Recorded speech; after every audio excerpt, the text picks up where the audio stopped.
Welcome to episode 40 of the Forward from 50 podcast, where we interview people over 50 who are pursuing new direction for their lives. It's an opportunity for men and women to tell their stories their way in their own words.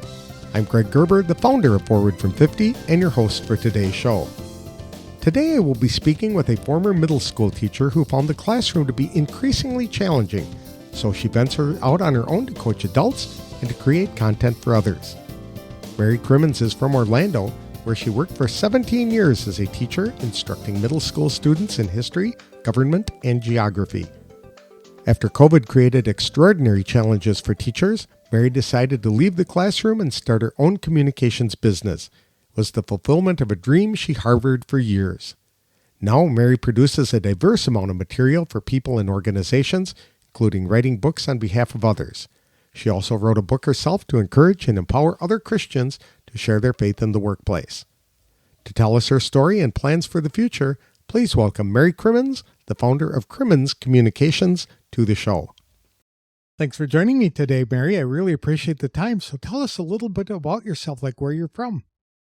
Right. Thank you so much for having me. I am from Orlando, Florida. My husband and I have been here for most of our lives because both of us are Air Force brats and both of our fathers retired and moved to Orlando. So I was here well before Disney. And so we both grew up here. We met young, we married young, and we've raised our children here. We have two fabulous sons who are grown men that don't live in Orlando, but I'm not going to hold that against them. One's a naval officer, and he's in Memphis. I know that there's no oceans around Memphis, but that's where he is.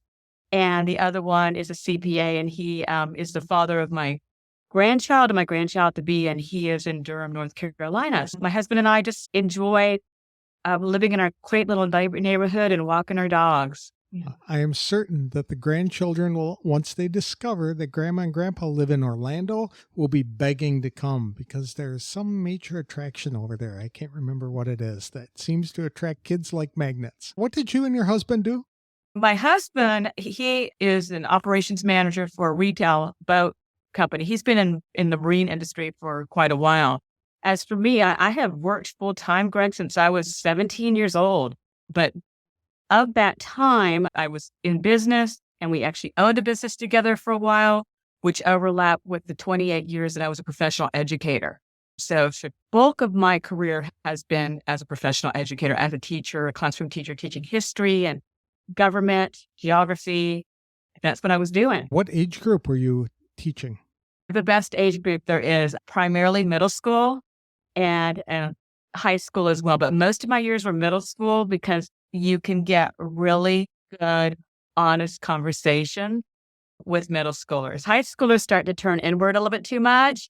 I still love high school, but middle school was just absolutely fabulous. The energy level is pretty incredible for middle schoolers, and it's like corralling cats. But you're right, they still like adults, and they are more than willing to share or be honest in their conversations. They are. And I had some good conversations. What did you like most about teaching? I love the fact that, I know this sounds trite, but it was so true. I wasn't the smartest person in the room. I needed to be the wisest person in the room, but I wasn't the smartest person in the room. And so it was continually learning and always, my husband said, you don't need to redo all your plans. I said, I have whole new kids this year. They have whole different needs. So just that every day and every year was different. And just having those relationships with those students that I still have relationships with, that they still text me or they email me or we go to coffee. I love that. I love that.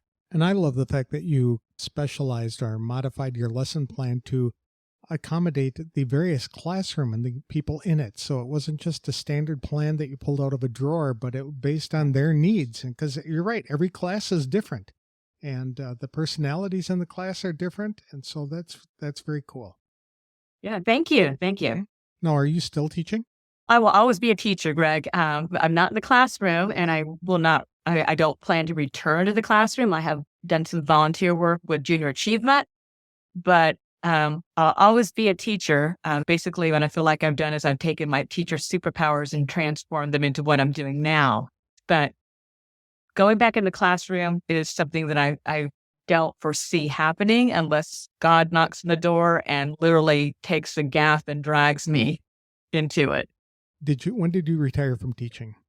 I didn't retire per se because I taught most of my years in private Christian education, although my last 2 years were in the second largest public high school in Orlando. Wow. So I went from private Christian to second largest high school in Orlando. So I didn't retire per se, but it was 2021 because I taught during COVID. Okay. I was in the classroom teaching during COVID, mask on face, kids in the classroom and kids online at the same time. That would have been horrible. I can't imagine. It was. And I just really can't do this anymore. And I want to pursue something that's going to give me some freedom. And at that point, like the energy level, I brought the energy to the classroom, but beyond that, I just didn't have it. And I just wanted to live life more fully. Yeah. That's a great segue. So what did you do or decide to do that brought you more energy? I have always written for every single employer I've ever had. I've written their policies, their procedures. And so I wanted to take that skill of my writing, my researching, my organizing, those skills that help me be a really good teacher and do it for businesses and for individuals. And so I started Crimmins Communications, and what I'm doing right now is ghostwriting and content writing. And I'm creating an online course for a client, and I'm moving into some coaching as well. But that's what I did. So I'm still a teacher. I just took what I was really good at, and I'm doing it now in a way that allows me far more flexibility in my life. Yeah. So when did you decide to go into business for yourself? Was this before you left the classroom or after you left the classroom? I had always wanted to do it, and which is part of why my husband and I bought a business, but then I was teaching full time and he was working the business full time and I was working the business part time. But there was a point in my life where I actually made business cards, Greg, and that's as far as it got. That's as far as it got. Then a few years later, another teacher and I started a business. We called it Population Education. And we wanted to go in and teach grammar and communication to businesses. And so we got a couple of jobs, and that just dissipated really quickly. We did the 2 jobs and we found out that we couldn't do that, have kids and be teachers. And so it always was something I wanted to do, but the timing wasn't right. It wasn't the right season because we live life in seasons and we live life in moments. And it wasn't the right season for me to do it until COVID was like the signal. It's time to do it. Right now you're serving business clients with whatever needs they might have that involve with writing and content creation? Exactly. Yeah. Just as projects that are like, Mary, I think I can do it, but I don't have time to do it. Or Mary, I just don't have the skill set to do it. Can you do this for me? Mm-hmm. And old enough to have the wisdom to say no, but also it's been really cool the things I've been able to say yes to. Mm-hmm. It's just been I always worked with a lot of interesting people because 12, 13, and 14-year-olds are really interesting. And so that part of my life was gone, but it's been fulfilled now with the different people that I'm meeting as clients or through networking. Yeah. So it just doing the same thing, but shifted it. Shifted it to a little older audience. Yes. Yes. Yeah. Okay. Yeah. I understand you wrote a book. I did. It was not the first book I started. It was the first book I finished. And what happened was on January 23rd, I woke up in the morning. I journal pretty often, and I don't want to say daily, but I journal very regularly. And so I just really felt God leading me in this Holy Spirit, and I was journaling about the Holy Spirit. And then I was meeting with a woman. I was doing some coaching with her. And what we were doing on that particular day was she was going to write and I wrote, and then we switched and we read each other's writing. And so I continued what started in the morning when she and I met, and her words to me were just so encouraging. So I felt like the push that morning from God and then the push that morning from a human being were like, I'm going to run with this. I'm going to finish this. And I was determined to finish it and get it published. So it's called Taking the Holy Spirit to Work. And what does that mean? Essentially, what I'm talking about is the fact that even though a lot of my career was with Christians and Christian education, and I worked a lot with secular as well as I was a paralegal. I also worked as a purchasing agent. But I found that when I got to work when others get to work, even if it's a Christian study, that basically you're leaving the Holy Spirit in the car. And I really feel that Christians in the workplace, regardless of what we think the culture and the political climate or whatever is, are really shirking back on who they could be fully. And so it's basically saying, here's what happened with me. Here's how I had to depend on the Holy Spirit, because I'll be really honest with you, Greg, I would have completely imploded my career at certain points in time if I didn't have the Holy Spirit. Oh, I can imagine you're working with preteens. Well, and it was working with preteens, and you're working with people in a spiritual, religious context, and in a context that cost them money. And then in the public school, it was different dynamics, but still there was a lot to balance. And so essentially, I knew what the Holy Spirit did for me, and I want other people to realize that. And I want people who are Christians to start feeling like they could be their selves at work, but also allow other people who are different to be themselves. And so that's the message. So the book encourages people to be more faithful in sharing their faith at work, or is it more just relying on the Holy Spirit to have control of the entire situation? More reliance on the Holy Spirit, but encouraging that you are a Christian and that there will be opportunities if we all really work harder on looking at that person in front of us and getting to know them and asking questions. You hit on it. That's the development of the relationship first that gives you the ability to speak into their life, I think. Exactly. Yeah. Yeah. Because you never know, especially when you're having conversations with people like in the hallways or just whatever. They'll often throw out little nibbits of information to see if somebody picks up on what they're trying to say. And the Holy Spirit can help you figure that out and say, hey, wait a minute, why did she talk to me about this? And then you can follow up on that. Exactly. Yeah, exactly. Because, I'm so imperfect and I'm a very strong personality. So I had to know when to draw back. And And so I realized not everybody has my personality thing, goodness, otherwise, but I feel like the examples I gave, people can say, yeah, I can see where I can apply that. A lot of people are worried about sharing their faith at work or even expressing a faith. Is that something they really need to be worried about? I was really gifted with being able to talk to a couple of organizations. One primarily deals with First Amendment rights for anyone, mainly in academic situations, and the other one deals with more religious situations and focuses on Christians. And one of those people that I want to be very cautious in not making something bigger than what it is. I get that some people feel as if their voice has been squelched, but sometimes I feel like our voices are squelched because we have made certain choices. And that's where I want people to feel like confident, but you're not getting on top of a table and with a bullhorn. That's not what it's all about. So definitely, I'm sure there are people with situations where they haven't felt comfortable with expressing who they are, and they're Christians as well who have felt that way. Definitely. Does the book help people get that confidence that they need to be more assertive? Or maybe not assertive is the right word, but more willing to share their faith? I hope so. And I'm very clear in saying I'm not a theologian and I'm not an evangelist. I'm simply a woman who knows what the Holy Spirit did for me. And I truly believe it can happen for me. It can happen for someone else as well. Yeah. Did going into business for yourself later in life require any changes or special investments? Oh, goodness.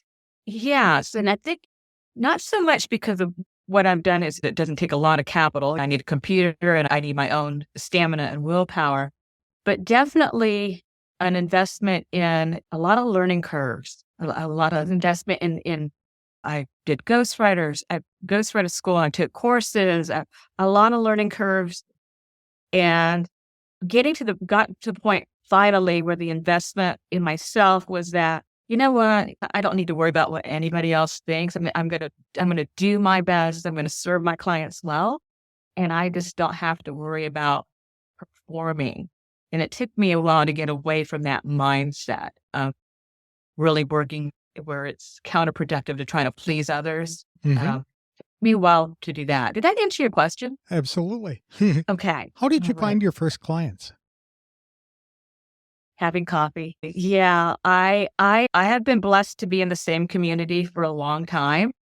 And so I tapped into a lot of the community and I just simply started reaching out to people. And most of my clients have come from having coffee, not necessarily with them, but they led to somebody else.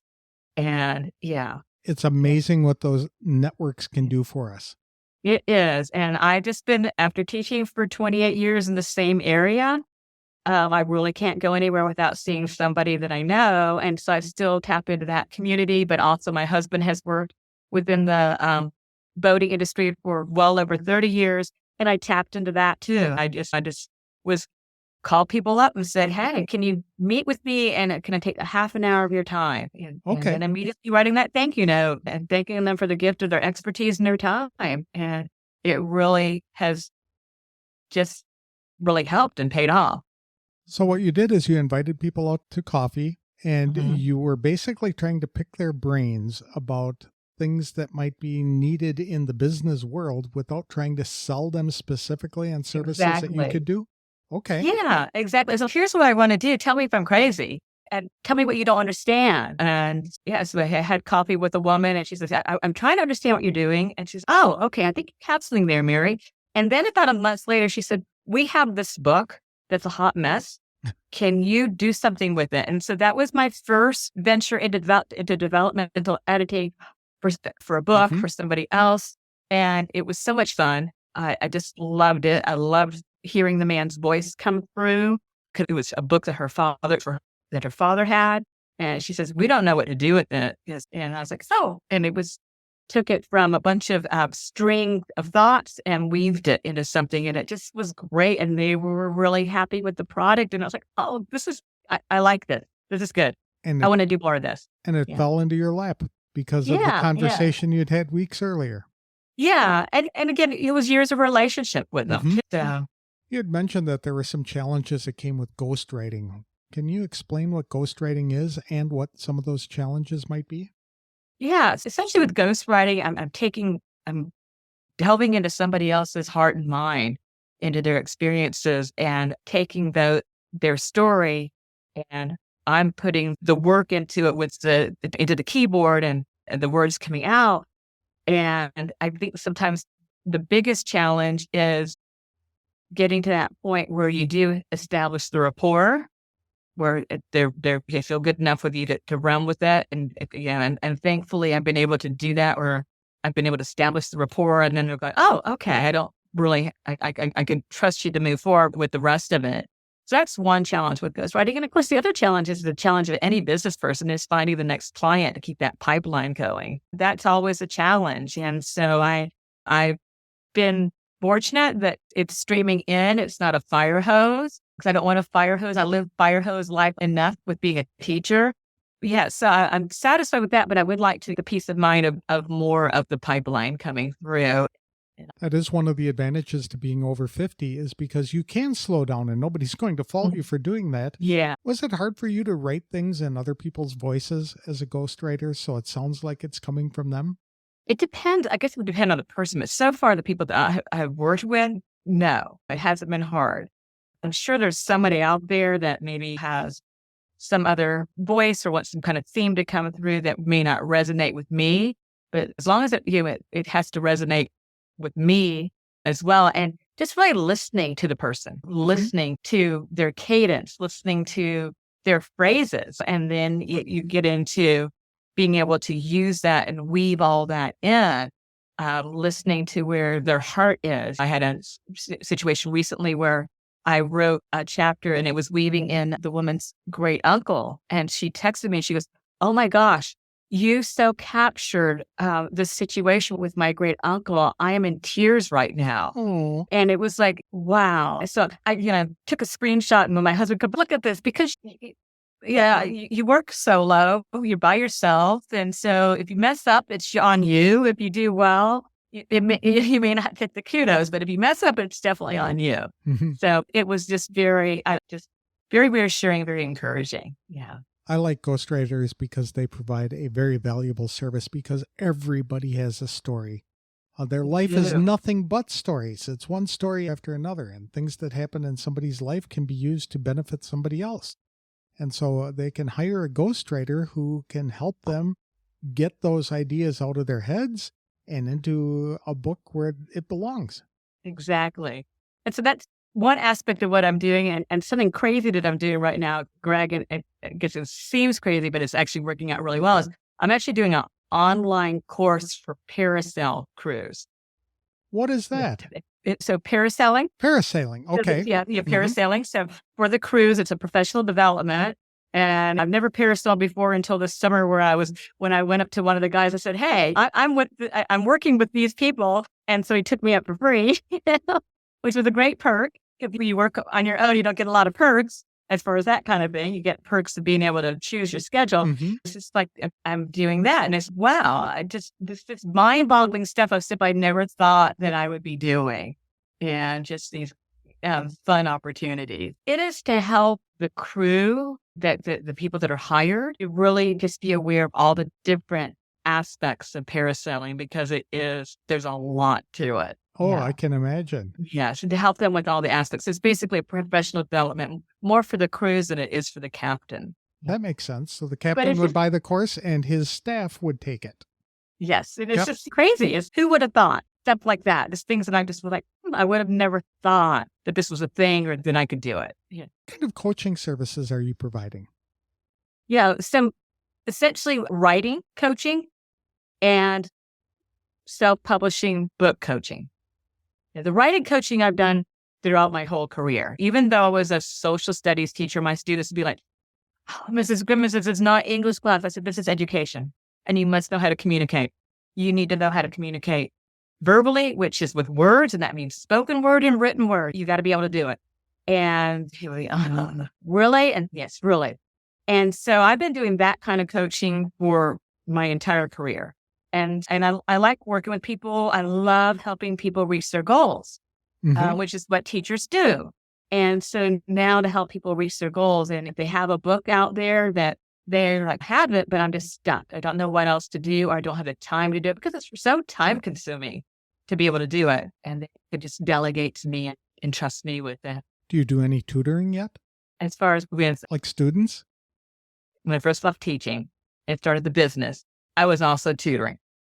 And it became very confusing for people. It was like, "Oh, you're tutoring because my reputation in the community is that I'm a teacher." And so I did quite well. I had a lot of students. And so I'm really backing off of that and not putting it out there anymore.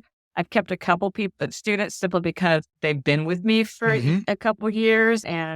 But so I'm not tutoring as part of my business anymore. At Okay. first, honestly, the tutoring was what was paying for the website and bringing that income in. But I like being in the classroom and teaching. I don't want to go back to being a classroom teacher, but I like being in front of a group and speaking and teaching. And the tutoring, I love the fact that I'm still having contact with most of my kids have been former students that I taught before that are in high school. But yes, I'm really not putting it out there that I'm tutoring. I just Yeah. find it encouraging for people who have been teaching for a long time and maybe growing tired of dealing with the bureaucracy or Yeah. all the stuff that's going on in the classroom today, but they still love kids and they love teaching. And it sounds like there is a way for people like that who might be over 50 to continue in that area by being a tutor. So that's neat. I even thought about maybe doing like a quick course on how to work at a business. That's part of my problem too, is, Greg, I have way too many ideas. Isn't that And amazing? I don't think people realize how much opportunity is really around them, but if they stop and look, they'll just be Mhm. amazed that we could live another 3 lifetimes and not be able to do it all. Exactly. What do you do for fun? Oh goodness. We travel partly because I mentioned earlier, I have a son in Tennessee and a son in North Carolina.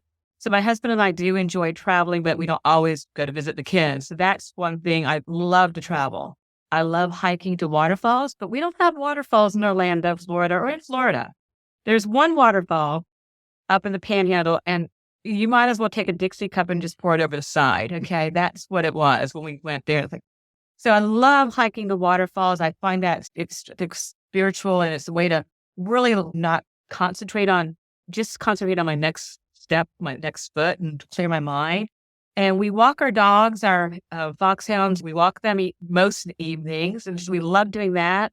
My husband, even though people think of him as quiet, he likes being around people. He is an extrovert, even though he's quiet. I'm an introvert, even though I'm not quiet. And so we do a lot of socializing, and pretty soon as soon as he gets the Christmas decorations up around Thanksgiving, we just put the launchers and the fire pit out in the driveway and redneck it up and invite random people over, come over and have a simple dinner with us. So yeah, but that's one of the things that the songs, girls just want to have fun. Just don't want. Obviously, there's some things we still have to do, but because we're grown-ups, and I still need to make sure that I vacuum every now and then. I have 2 dogs, but ultimately, I want to have fun or just experience joy. You had mentioned earlier that you were involved with Junior Achievement. Are you still doing that? I did the Junior Achievement, and I will do that, but I find that sometimes places that work on volunteers that they don't always. I'm here to do it, but yeah, I'm here ready to do it. But what kinds of things do you do with them?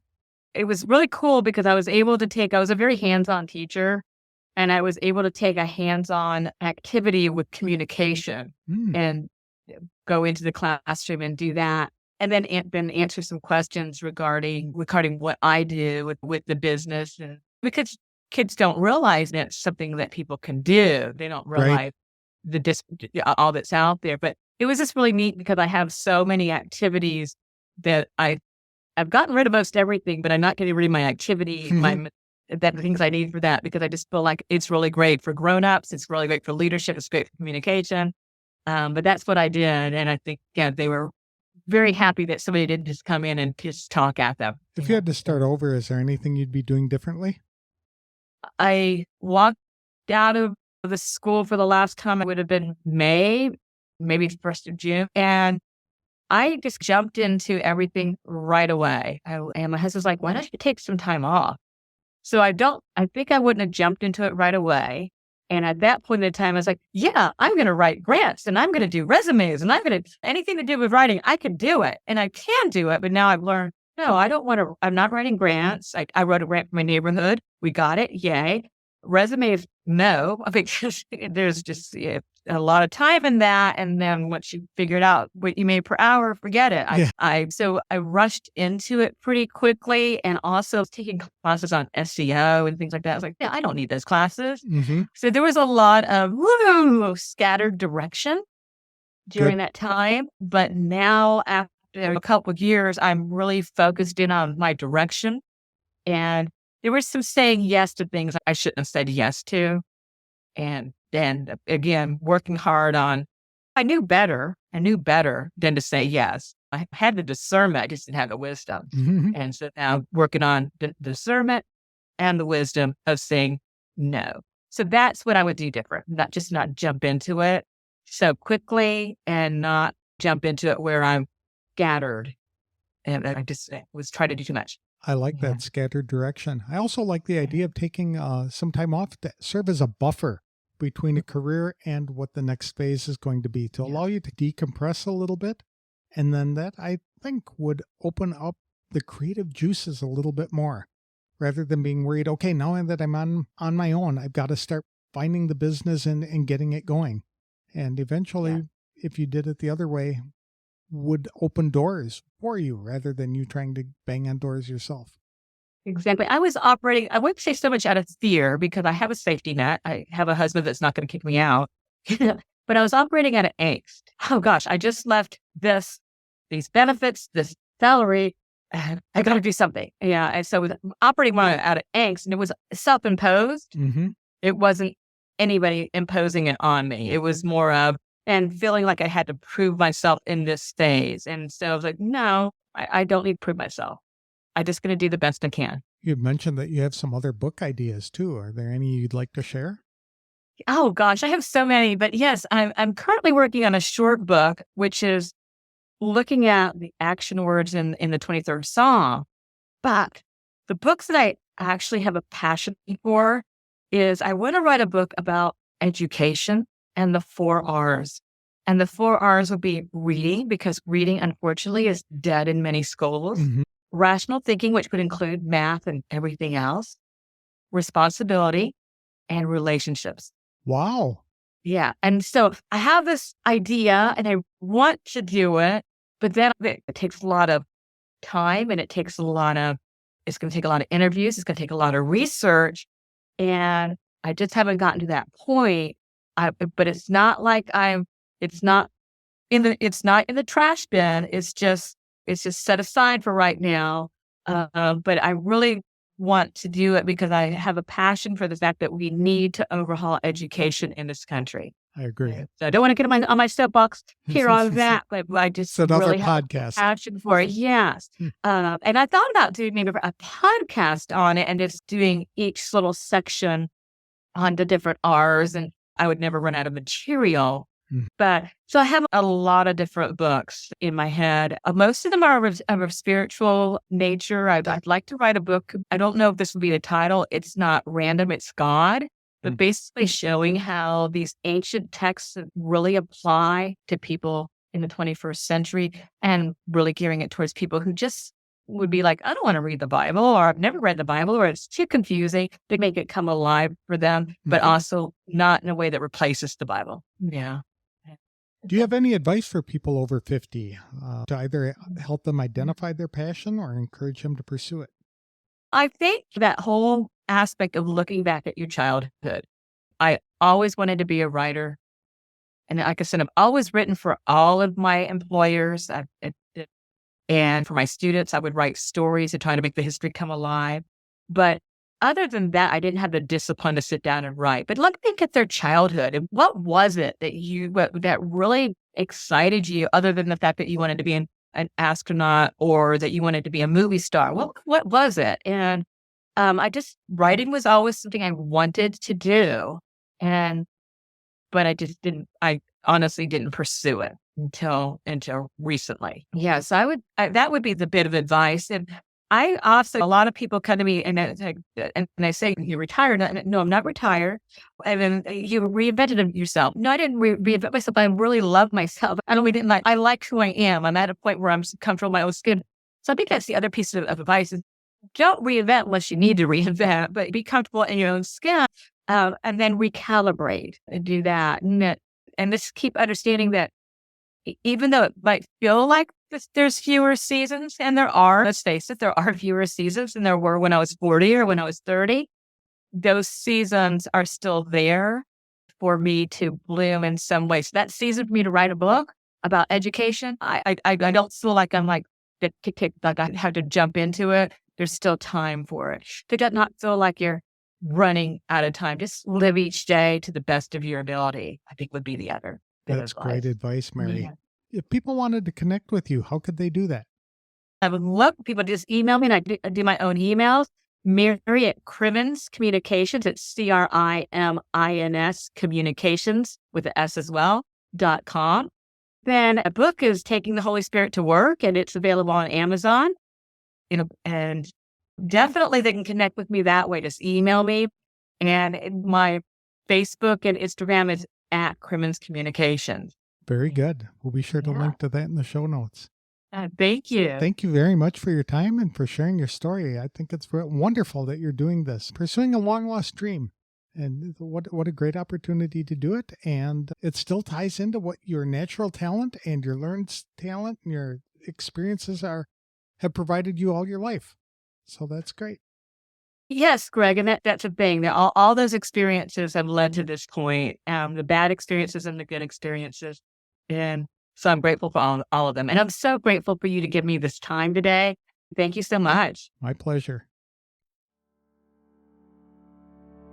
I enjoyed speaking with Mary Crimmins, the founder of Crimmins Communications, about her passion to put decades of middle school teaching experience to work, helping to educate adults and to create content for organizations. When she started her business, Mary tapped into an established network of friends and colleagues to make connections to people who are looking for writers and communicators. As she took on different projects, Mary quickly discovered she really liked working on certain things, but not others. Fortunately, as a self-employed communicator, she was able to fine-tune her marketing messages to hone in on those projects that piqued her creativity in ways that generated a lot of energy and joy. She also coaches others regarding ways to improve their communication skills, whether writing or speaking. Both remain essential skills people need to succeed in light of the influence artificial intelligence has on communication today. Mary came up with the idea for her book, Taking the Holy Spirit to Work, after sensing Christians often feel obligated to leave the Holy Spirit in the car when they show up for work. She said that's unfortunate because Mary admits her career would have imploded in the past if she had not listened to the Holy Spirit guiding her thoughts, words, and actions. Rather than feeling they must squelch their faith at work, Mary offers advice on the best ways Christians can confidently talk to others to provide comfort and insight regardless of the situation they are in. Mary has a number of writing projects on the back burner too, and is contemplating taking her own communication skills to the next level by starting a podcast of her own. Like her students, Mary is always learning herself. Some people think they have to go in a completely different direction from their original careers after turning 50. However, Mary shows it's still possible to have strong purpose without having to reinvent themselves. People can connect with Mary at www.crimminscommunications.com. The book is available on Amazon and at other bookstores. That's all I have for this week's show. If you'd like help in identifying a purpose for your life or to get help planning your next steps, I'm offering a complimentary brainstorming sessions to members of the Forward from 50 Facebook community. For details, connect with me on Facebook or visit www.forwardfrom50.com. I'll have another inspirational interview on the next episode of the Forward from 50 podcast. Thanks for listening. If you like the show, please consider leaving a review wherever you download the episodes.